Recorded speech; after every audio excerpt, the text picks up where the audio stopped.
Hello everyone, Tarvesh here with the very first horror movie review. Before we get into the review and analysis, I want to take a moment and let you know what you should expect from these reviews and the sort of categories my reviews will be based on. To start with, my goal is to have a special guest in each video who will watch, review, and analyze the movie with me. I am starting with friends and acquaintances as guests, but I would love to have people who follow the channel to be a guest in the videos as well. Each review will be rated with a 1 out of 100 score, with each of the 5 categories my guest and I review it under being worth 20 total points each. To keep things a bit simple, you will get both my review score and my guest review score in case you're more concerned with one person's opinion over the other. Though it's my hope that by having a guest on each review, the scores will help give you a middle ground to work with and differing opinions to consider as well. The 5 categories the review will consider are as follows. First is plot and execution. This considers the movie's plot and how well the movie pulls off its plot without plot holes or nagging story elements to make it work. Second is mood and atmosphere. This category considers the general mood the movie is trying to be set in and how all the elements of the movie work to serve as atmosphere to immerse the viewer convincingly. Third is the antagonist and protagonist. This category takes a look at both the hero and villain of the story and considers their motivation and how they work within the story we're given. Fourth is the acting and performance elements. Here, we look at not just the acting of the people in the movie, but the performance of how the music, special effects, and editing help to tell the story. And finally, the 5th category focuses on iconography and lasting impressions. For a movie to be truly memorable, something about it needs to stick in your mind. Seeing or hearing something from the movie should be able to instantly remind you of that specific movie and not a handful of others. So this category checks to see if there's anything truly like that in the movie. Now that you know how the reviews will be done, I say we get started with our very first review. This episode's review will be on the movie Us, the recent 2019 horror film directed by Jordan Peele. Us revolves around the story of a family who is fighting against doppelgangers of themselves in a desperate bid for their survival and their very identities. Along the way, we find out that not everyone is who we think they are, and what seems like a private nightmare for this family is actually just a small part of a much larger event. That's the quick synopsis of Us. Now, let's meet this episode's special guest. Joining me in this review is my very best friend in the world. Everyone, I'd like to introduce you to Crafty. Crafty, say hello to everyone. Hi! Now, Crafty and I have already sat down and watched the movie, and I think it's safe to say that we both thoroughly enjoyed it. But I'm sure you're all wondering what we thought. So let's get into the first category and take a look at Us and its plot and execution. So Crafty, what did you think about the plot and the way they executed the plot? I think they did a good job, but with the tethered, I think they could have done more, like incorporated it more or expounded on it more. Shown more of what they were doing aside from focusing on just the family. Yeah, like they said that they wanted to create the tethered to control all the US citizens. Could have done a little more with that. Instead of just showing them bunkered down inside their little underground lair place and Acting spasming out Yeah. what everybody else is doing. Because the place, it wasn't big enough to hold all the people in the US. No. And it's like, it just showed them spazzing. And you just have to assume that there had to be like hundreds or thousands of those places all over the US. And apparently some in very out-of-the-way wilderness areas, because that last final shot shows them in the middle of giant forest going over hills still holding hands. What about Hawaii? Yeah. Was that going to be a thing, or was it just going to be... And then Alaska. Or Puerto Rico. That's another one I was US wondering. territories. Yeah. Does it count? Do we have someplace in the Caribbean? Yes, Guam. Yeah. Was there one there? We don't know. Well, I mean... Or is it yeah. just focused on the Hands Across America, so it's just the continental Was it just America that did it? U.S.? Hands Across America was just Hands Across America, but I don't know if that's the only government agency that did the whole tethered thing. You would expect China and like Russia to do something like that too. I would definitely expect Russia. Yeah. At least. China not so much with their newest protests going on, but that's a whole different thing. Yeah. Do you think they executed the plot well? They worked well with what they had, with what they showed us. I liked the way the plot was kind of focused on just that individual family, so it's a much more personal, much more intense story. You can relate different aspects of that family. You can put yourself in their place. Yeah. I like the smaller story, containing the actual action and the way you get a broader picture as you get news reports and stuff like that. And it slowly pans out as the story goes on. Like when the best friend's family dies, you're like, wait a second, what's going on here? Yeah. I thought this was just a single family thing. And all of a sudden it's no. there's more going on than we were first led to believe. Well, it's like I've noticed in a bunch of horror movies that if they show like a classroom scene in any way, it's important. And you could tell when they started the movie with the Hands Across America commercial, you're like, that's going to be important. There's going to be more to this. Yeah. Especially since she was wearing the shirt to begin with. It's like, especially in his movies, he doesn't just show you random things. They all kind of link together. Everything's important.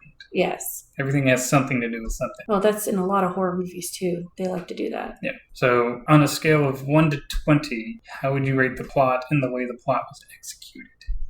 16, 17? Pretty good? Pretty good. They could have done it just a little bit better? Yeah, just a few things better. But he's, it's only his second film. Yeah, second outing going in. I mean, that's pretty really fantastic. Good. Yeah. I would probably say around maybe an 18. Just because I liked what he did by focusing on the smaller story and suggesting and hinting at and showing the larger story throughout the movie. I just think there were some plot holes when it came to actually digesting the rest of the story. Mm-hmm. Like, how did these people eat? Does the government keep, bringing rabbits? No, the rabbits, it's like they eat the rabbits, obviously, but rabbits breed really quickly. Yes, but they're going to have to breed super, I mean, this is, if we're saying, what was it, Seattle? What's the city that it took place in? I think so. Or San Francisco? That's a huge city with hundreds of thousands of people, and there's supposed to be a tethered for every person. I don't think rabbits can breed fast enough to make 3 square meals a day, or even 2 meals a day for the tethered. They probably didn't get to eat that much. I mean, don't they do what everyone else does at the exact same time? So if their tethered person is eating, so are they, regardless of whether or not they want to? I don't think so. I just think that was a big plot hole for me. Well, that wouldn't require a whole lot of rabbits doing a whole lot of breeding. Well, remember when the movie first started, and I'm like, those rabbits are important. What are they doing to those rabbits? Yeah. Why are there so many rabbits? But it's like there were just rooms full of rabbits. I just wonder how they kept it up, because there's also the whole thing about sanitation. Where are they going to the bathroom? How is that? Yeah. I mean, that place was immaculate, apart from the fact that, there were rabbits all over the place. Where did they get their clothes? Yeah, and the outfits. And the sanitary... Hundreds of thousands of millions of tethered across America are all of a sudden all in the exact same outfit. Did the government just drop stuff off? I don't know. Did they request big red outfits? Like, hey, we would like these now. Yeah. I like the execution. It just left little plot holes that nag at me, that make me start wondering, the moment you start thinking about it, it just kind of starts to fall apart a little bit. Yeah. 16 for you, 18 for me. Mood and atmosphere. Excellent. Yeah. Yeah. How did you feel they pulled that off? Oh, you're making me think. Damn it.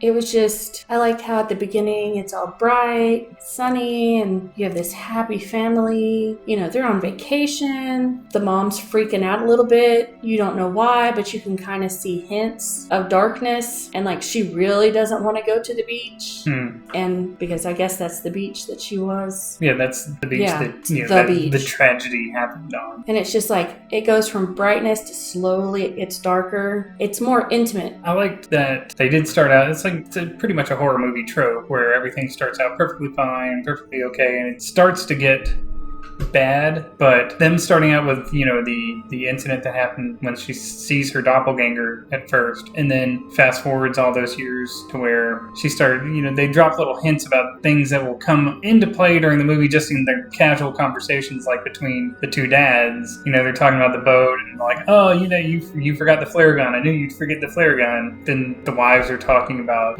why'd you ever quit ballet? Well, I did this one and it was supposed to be a duet, but I did it solo. Yep.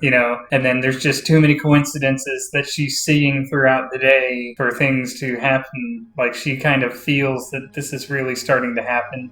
She knows that person is coming for her and it's going to be very, very soon, and she doesn't want to be there when it does. But I like that not all the bad stuff happened in darkness. Yeah, it helps. I think that's a kind of throwback to Texas Chainsaw Massacre, where everything happens during the day and it just kind of subverts your horror story method, where it's not just the nighttime that's scary. Things can happen during the daytime. Yeah, you're supposed to be safe in the light. Yeah, the light in the daytime is where you're supposed to be safest, but even the worst things can happen during the day. Like that little scene where the son goes to fetch his frisbee or go to the bathroom, and they show that one guy just as he's already killed his person, and he's standing there in the coat, and it just shows like his hand and the blood drip from his hand. It's like this has already happened. It's begun. Yeah, so you're not safe during the day even with the doppelgangers around. They're not going to wait until nighttime to find you. It might just take that long. I think I liked the daughter's doppelganger the best. She was very intense. Extremely intense, and I think she just had a lot more purpose. Apart from maybe the mom doppelganger, the daughter seemed to have the same drive, or kept the drive that the real daughter was losing for all of her stuff. So she was more the she maintained that predatorial nature, that especially the track and field. Yeah,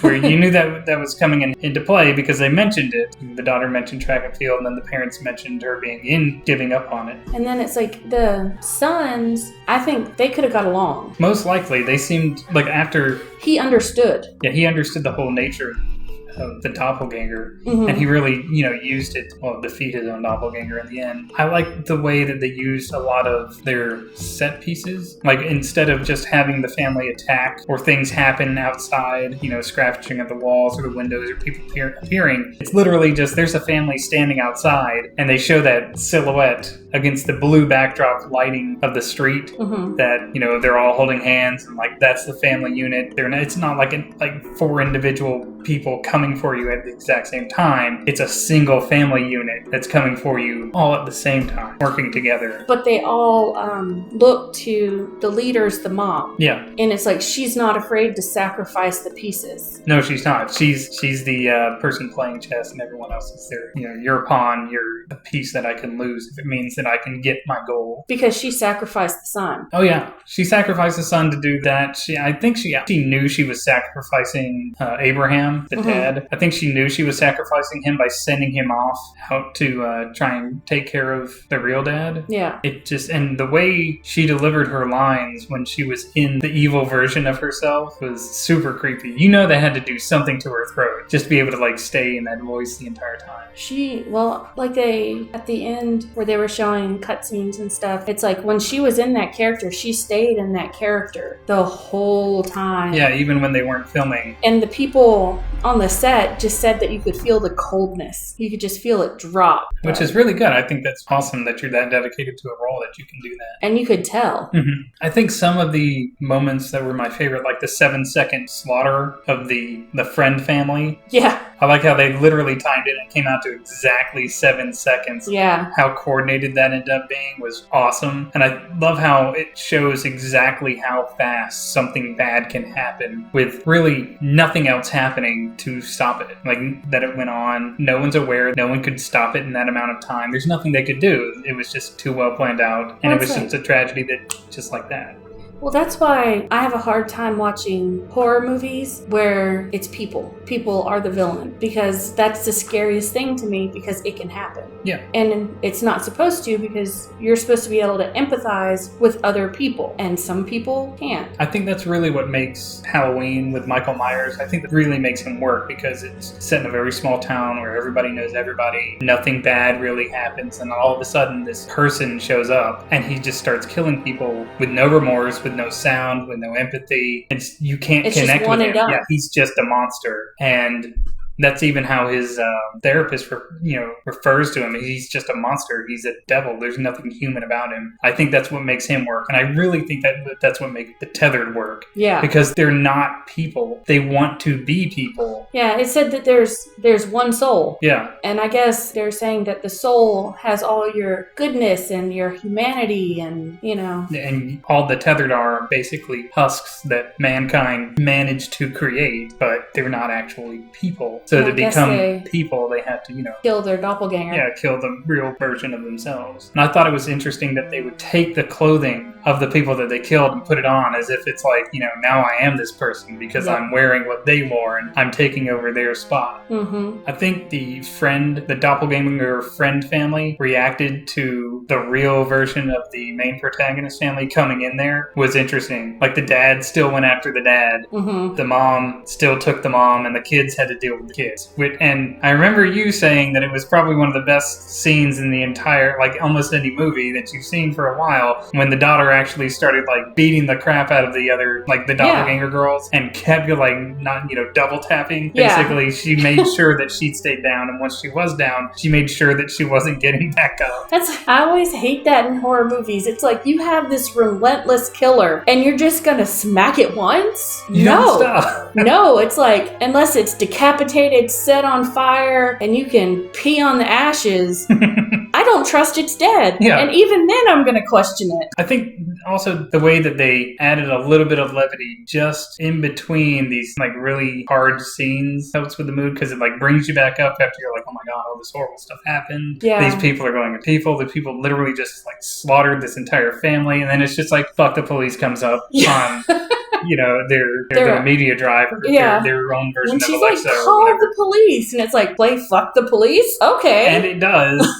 I think that helps. Or the moment where I'm like, does that mean we get their car now? And the dad just kind of like, yeah, we do. I think that also helped kind of alleviate some of it. And the music just kind of drove everything home. It's like, those deeper in a tones. good horror movie, you really get into it. You kind of, I don't know for other people, but I kind of put myself in there too. And you get really tensed up. And those moments of comedy let you relax just a little bit before you... Yeah, a good horror movie will do that. It'll, bring you super tight, and you're like all clenched up and waiting for all this other stuff to happen. And that little bit of levity lets you relax. It almost is like a workout because your muscles are flexing and, coming Well, loose. it's like you like to laugh at me because I jump at everything. Oh, yeah. It's like, I'm sitting there, I'm like, it's going to happen. It's going to happen. When's it going to happen? It's going to happen. I know it's going to happen. Oh! Okay. But I don't get scared. The reaction to the actual shock is there. Yeah, they like to do that to me at work, too. They're like, you're the most apathetic, scared person I've ever seen. So how do you think? 1 through 20 mood and atmosphere? What do you think? I'll give them an 18 on that, because that was... 18? Yeah. 18, darn near 20. Yeah. Between 18 and 20 for me, but I'll lock with 18. I don't think any movie's ever going to get a perfect... A perfect atmosphere is really hard to pull off. Yeah. It's one of those that are once a genre or once a generational movie that can really pull something off. I don't know if I've seen one yet. I think Black Christmas, which was 1978. I have not 79. seen that movie. That is the precursor to Halloween. People will tell you that Halloween was heavily inspired by Black Christmas. It's one I'm going to have to review later on. Maybe The Exorcist. That also, yeah. I really like that. And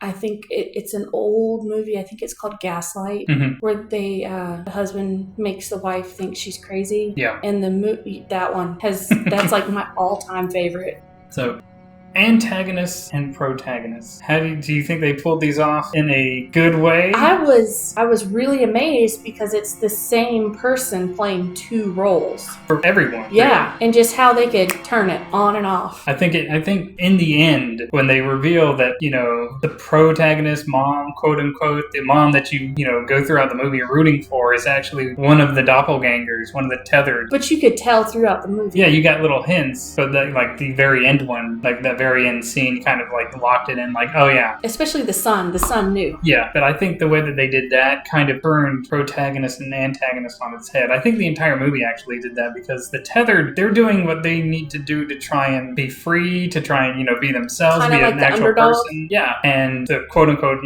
real people, they're not the bad guys. They didn't do anything. They were just born living their lives. Yeah, and now all of a sudden they have these people attacking them, trying to become them because that's just what their nature is to do. Who's really bad. Exactly. I think it's an interesting play on antagonist, protagonist. But I think in the end, if I had to make a choice, how we find out that the, quote unquote evil mom was the original little girl that we saw in the movie. I would say that she's more antagonistic than protagonistic just because she's selfish.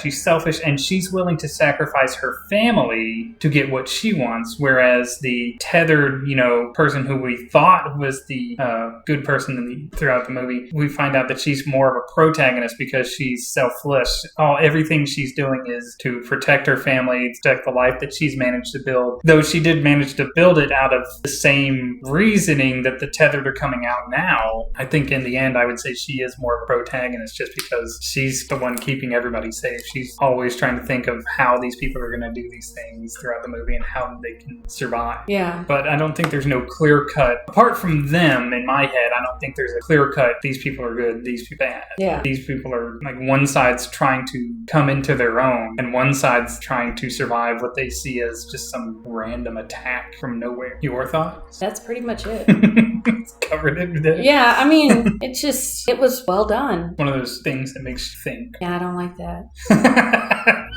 So, for the antagonist and protagonist, the way they worked it in the movie, 1 through 20, what do you think? I will straight up give that a 19-20 because I liked it. I really, really enjoyed it. It's probably one of the only 20s I'll ever give out, but I love the way that they turned antagonistic and protagonistic on its head, making it so that nobody's really the good guy, nobody's really the bad guy. You can empathize with both sides once you start understanding the story and think about it. So I'm going to give it a straight up 20 for antagonist and protagonist and the way they worked in the story. That's why I was like, it's 19-20 because it was damn near perfect how it was. I don't even think a 20 would be perfect. I think it's just as good as you can get. Yeah. Acting and performances. Oh, that one. Oh, I was amazed. I was so amazed. They did so good. I thought so as well. I thought they were really relatable too. Yeah. You can relate. They are an average family. Yeah. Someone in that family is you. Yeah. Or as close to you as they could probably get. Or different pieces. Yeah. You know, all kind of. The dad is that, jokey, kind of laid back American dad. Yeah. And the mom is, a little bit more focused on kids, but keeping she's trying safe. she's, got her eye out, but she's also still trying to relax a bit. She's like a mother bear. Yeah. The daughter is a teenager. She's kind of done with the things that she's been doing. She just wants to kind of go her own way while the parents are, trying to encourage her to, hey, stick with it. Mm-hmm. And, the son is, he's his own person with the magic tricks and stuff like that. He's, quirky and still trying to figure things out. And even in the others, the friend family, the teen, you could tell that, okay, the daughter, she's just becoming a teenager. She's just getting into that phase. The friends family, those are teenage girls. They're older. Angsty and a little bit, elitist. Yeah, a little bit. Very snobby. Yeah. Like the friend family is a little bit just like maybe a few years ahead of where the main protagonist family is. And it also plays into that we're never happy with what we have. Yeah. Always trying to play catch up with somebody. Mm-hmm. When I think the mom of the main family, she's not so much concerned. She has she's exactly with what she has. She's worked literally her entire life to get what she's wanted. Already she's got achieved. It. And it's really the dad who's trying to catch up to the car, the house, the boat, all this stuff. Yeah, and everything that the guys mentioned in their conversation, it's all pretty much just physical items and things that they've collected. This out. Yeah, they're measuring over in their conversation, where the ladies are more conversing about what's been going on, what's happening, where they're going and why they're doing the things that they're doing. They're more an interpersonal conversation. And the mom is also, the friend is also, well, I could have been this. I could have done this better. Yeah. I could have gone into acting, with her plastic surgery and all that other stuff. That was another thing I thought was really interesting, was the all of the actors, like you said, they played both roles, the good and bad versions of themselves, and the way that they kind of turned a switch, and every single one of them was a completely different individual when they're playing their separate roles. Like the whole the mom with the plastic surgery, just a little nip and tuck every now and again, and her character on the bad side literally just takes glass and starts cutting up her face because you forced me to do this. Now I'm just doing it on purpose because you're dead. Now I can mar up this face all I want to because I have control. I thought that was interesting. And the daughter, like you said, super intense, track and field, like a cheetah. Yeah, she's a predator, and she played with her food a little bit. She stalked it, she chased it. She never quite got it, but no, because that girl, what I really, really liked was they didn't make her stupid. Yeah, they made her a focused individual. She knew she was an academic athlete. Yeah, she was there to survive. While her counterpart was there to kill, she was there to survive. So she was doing everything that she could possibly think of at the time to do to get away. She kept the car in between them while they were, when they got to that point. Yep. She sacrificed that dude. Yeah, the random guy who came up to see what was going on. She was like, "Oh, you can die. I'm gone."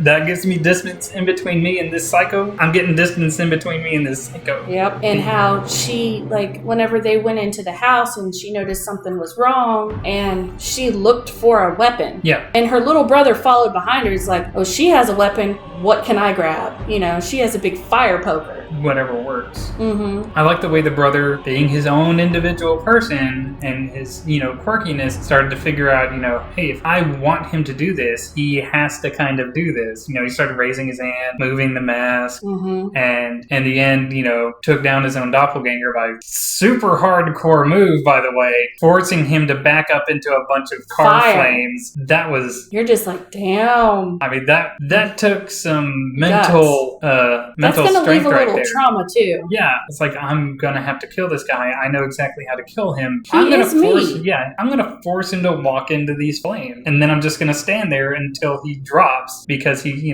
can't take it anymore. Knowing that he's already had trouble with flames with the scarring on his face. Yes, which is, that in itself was pretty a courageous. fantastic moment. And the way, and I don't know if you saw it when the extra features and stuff like that were going, but the way they filmed it made it look like as he was backing up, you saw that truck that he was backing up past, or the Jeep or whatever it was, and you can't see the actress who plays the evil mom. You can't see her, but she's there. She just seems to meld right out of it. Yep. But she was there the entire time. She was just standing still because they showed a back shot from further away, and she just kind of goes from a crouching position to a standing position and walks away from the truck, and you're like, oh, she was there the entire time. Well, it's like they said that the tethered movements were kind of like cockroaches. Yeah. And generally, even if one's right there, you don't see it until it moves. Yeah, until it scurries. And then it's like an efficient, quick movement. Yeah, it's a very smooth movement, and that's exactly what it was, especially during the final scene where, the last two are fighting.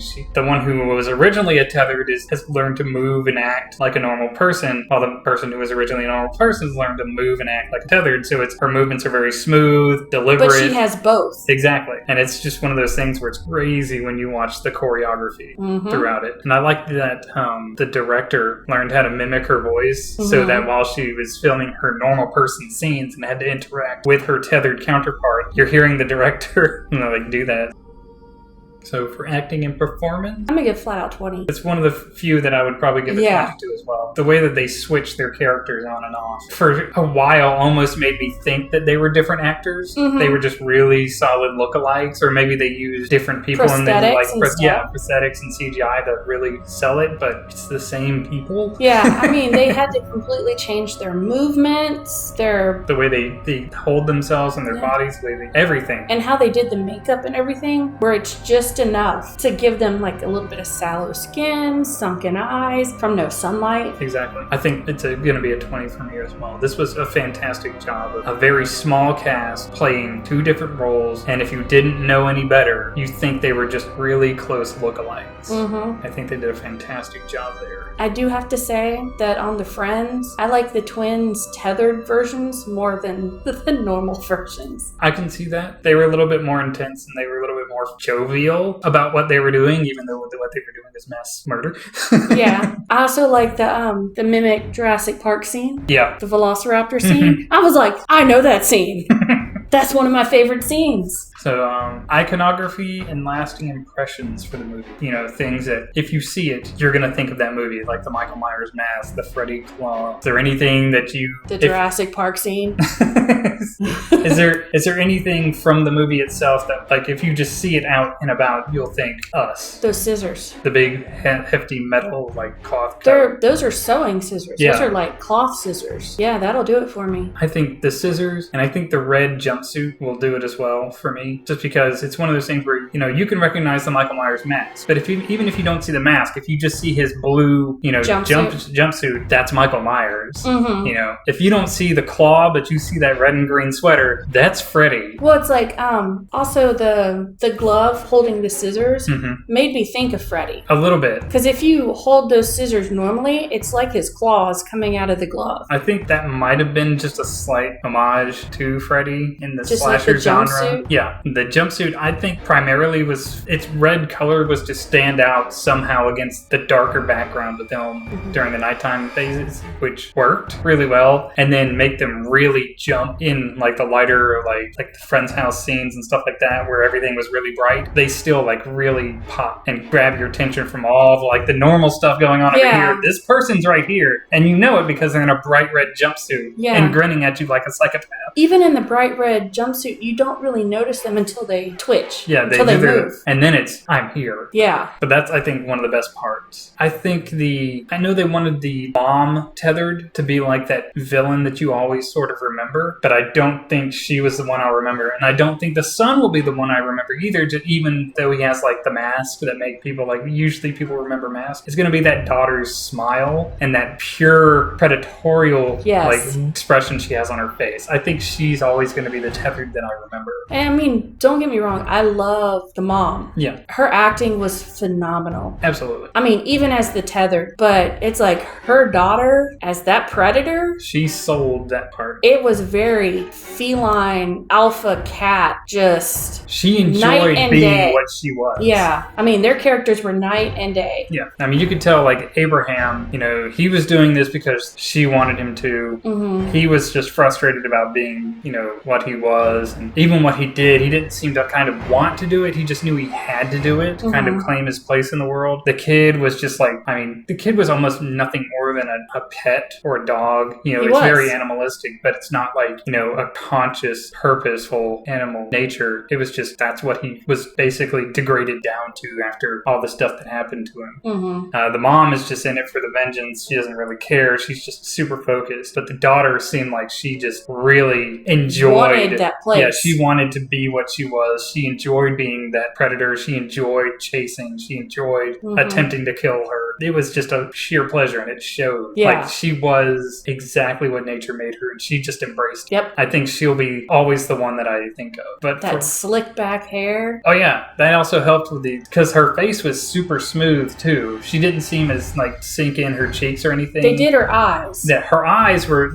right there. Her cheeks were smooth, and all the frame around her was smooth. I think it helped to really help. They made it more angular. Yeah, I think it helped with her predatory look. And I think that really pushed her character past the others. But I think that's what really made her stand out for me. Her and the twins tethered, because they looked like they were having so much sadistic fun. I think that's part of because they were both, the twins and her were teenagers, so they were really in that, teenagers are in that whole, destructive phase of their life. They want to see things just basically go to the wayside, the anti-authoritarian and stuff like that, so they really enjoyed being able to, express and live those desires as opposed to normal teenagers who can't just go around, killing people or destroying things without amazing consequences to their life. These kids were able to, and it just, you could see the pleasure it brought to them to be able to really push that outlet. But I like the difference between the two. Yeah, it's like she was a predator. They were made me think more like hyenas. Yeah, that pack predators where she's a lioness or a panther. Yeah, they're hyenas or wolves or something like that. They're there to help each other. So they played on that whole twin aspect, or if you do one thing, I'll do the other, and we'll help. We'll definitely get this done. Yeah, I think it also showed where once they were separated, they were nowhere near as good as if they had actually stuck together, because one got taken down and then the other got taken down. Yep. It wasn't a team effort to try and stop whatever was happening. So as far as iconography and lasting impressions, where do you rate the movie? It's the only thing, the tethered girl is going to stick with me. Do you think in 10 years, if you see those scissors, you'll think of the movie? Yes. But it's not, it'll be like, what's that remind me of kind of thing? It's not just going to be instantaneous. Yeah. Maybe at 14. 14? Yeah. I would say, for me, maybe a little bit lower. I do think the scissors will always stick with me. I think Jordan Peele, an amazing director, definitely got, I think it might not even be a little, it might be around 13 or 14 for me, just because now that I'm thinking about it, if I ever see the Hands Across America or anything like that again, I'm now going to start thinking of this movie. If I see Park in Jersey, the little theme park, if I see that, I'm still going to think of this Seattle park now in this movie. I think little bits of things are going to start reminding me of the movie now. But those parks are also in other horror movies that I'll think of, so it's I think the scissors and the red jumpsuit will definitely do something for me. I'm hoping it will, and hoping it won't become its own franchise, because I think the one and done can really help this story. But I'm not sure where else they would be able to take it if they did sequels. Yeah. Which is why I'm kind of trying to integrate Tethered, who did manage to kill their original more people. of a backstory. Something like that. That would also work. Creating the Tethered. Yeah. That could be interesting, but I don't think they should continue on with how it is. They should just leave it. I prefer it to be a one one and done because it's Because a you're fantastic. still wondering what happened to the rest of America. Yeah, I mean they could do. But I like that. If they did Us as like its own like little anthology TV series where it just shows how people, each episode was its own contained story of during the attack. Mm-hmm. Maybe a season or two of just that would be interesting, but not another movie. I wouldn't even want to see that. Maybe a comic book. That could be cool as well. A comic book would be cool because you could do so much more with it. But I don't want them to continue on. Like a prequel to it, like a mini series, that would be cool, showing the development of the tethered and them trying to control and all that stuff, and then just giving up being the end. I mean, that would be interesting to me. Yeah. So 13, or you said 14 for iconography? Yeah. I'll probably say 13 or 14 as well. Is there anything you have that you'd like to say about the movie before we wrap up? Anything that you thought was interesting that we didn't cover or anything? No. I think we said it all. Yeah. All right. Do you want to say goodbye to everybody? Goodbye to everybody. Yeah. I just did. Well, if that's all there is to say, let's take a look at the total scores. For plot and execution, Crafty gave the movie a 16, while I gave the movie an 18. For mood and atmosphere, Crafty and I both gave the movie an 18. For antagonist and protagonist, Crafty gave the movie a 19, while I gave the movie a 20. For acting and performance, Crafty and I both gave the movie a 20. The cast really knocked this one out of the park. For iconography and lasting impressions, Crafty and I once again both came up with the same score of 14. This makes Crafty's total score a respectable 87 out of 100, and my score slightly higher at 90 out of 100. Us is simply an amazing movie with top-tier acting and a great story that is well executed. Its story questions who is a good or bad person, whether an act is good or bad depending on the perspective of the people involved, and how certain events can be confused as positive or negative depending on your point of view. Us is an amazing movie and you definitely need to check it out. Thanks for sticking around and listening to our review. If you agreed or disagreed with any of our points, please feel free to share your thoughts in the comments below. And if you enjoyed the video, feel free to give it a like. And if you didn't, be sure to give it a dislike and let me know why. Thanks for watching, everyone. I'll see you next time. Stay positive.